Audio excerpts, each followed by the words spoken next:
35 વર્ષના કારીગરભાઈ હાંફતા હાંફતા તેમજ ઉધરસ ખાતા ક્લિનિકે આવ્યા અને ટેબલ પર આવીને સૂઈ ગયા અને કહેવા લાગ્યા કે છેલ્લા 2 વર્ષથી મને ખૂબ જ ઉધરસ આવે છે, નબળાઈ લાગે છે, હાંફ ચડે છે, ભૂખ નથી લાગતી અને શરીર સુકાતું જાય છે. ફેફસાના ડૉક્ટરને બતાવ્યું, એક્સરે તેમજ સીટી સ્કેન કરાવ્યો તો કહે કે તમારે કોમ્પ્લિકેટેડ સિલિકોસિસની તકલીફ છે. થોડા ડગલા પણ ચાલી નથી શકતો અને ચાલવા જતાં હાંફ ચડી જાય. હિસ્ટ્રી લેતા ખ્યાલ આવ્યો કે ભાઈ છેલ્લા 10 વર્ષથી કાસ્ટિંગનું કામ કરતા, જ્યાં સફેદ પાવડર ઉડ્યા કરતો અને એ જ સમય દરમિયાન ગામડે રહેતા મોટાભાઈ સાથે મિલકત બાબતે ઝઘડો થયેલ. માટે મોટાભાઈના ઘણી વખત ધમકી આપતા ફોન આવતા અને મા બાપ તેમાં સાથ પુરાવતા.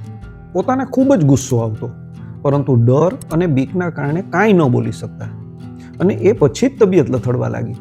અહીં પ્રશ્ન થાય કે આ સિલિકોસિસ શું છે અને આ તકલીફ જ શા માટે થઈ? સિલિકોસિસ એ ફેફસાની એવી ગંભીર બીમારી છે કે જેમાં લાંબા સમય સુધી ધૂળના બારીક રજકણો ફેફસામાં જમા થાય છે અને જેથી ફેફસા નરમમાંથી કઠણ થઈ જાય છે, માટે શ્વાસ લેવામાં તકલીફ પડે છે, જેને લંગ ફાઇબ્રોસિસ પણ કહેવાય છે. અહીં પ્રશ્ન એ થાય કે ભાઈ તેના જેવા કારીગરો સાથે આ કામ વર્ષોથી કરે છે, તો ભાઈને જ હવે આ તકલીફ શા માટે થઈ?